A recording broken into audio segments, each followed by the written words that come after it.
alaykum. Mana shu stopini yechganini qiynaldim, chunki bu yangi modellik uchun Hyundai Santa Fe 2024. Buni stopini yechish juda ham qiyin ekan. Hozir o'zbekcha ruscha o'qtarib YouTube'dan topolmaganim sababli yechganimni sizlarga yechishni o'rgatib qo'yaman. Kimga qiyin bo'lsa, ko'rib videodan foydalanib like bosib qo'yishingiz mumkin.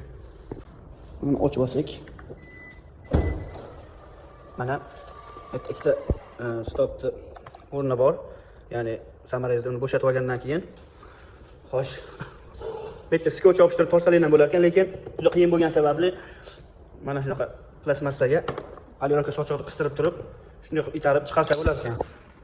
Oddiy har doimgi stoplarga orqa tarafi oddiy klipsa bo'lar ekan. Meniki ya'ni sanchilib kiradigan.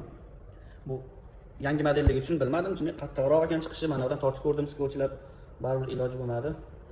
Eplab chiqarib oldim. Men hayron qoldirgan taraf, menimcha bu stoping bo'lmasa kerak, birorta shtikeri, birorta lampochkasini topolmadim. Xullas, yechalmaganlarga like hack. Videoga like bosib, kanalga podpiska bosib qo'yasizlar. Video foydali bo'lgan bo'lsa, like bosib qo'yasizlar. Hammaga rahmat.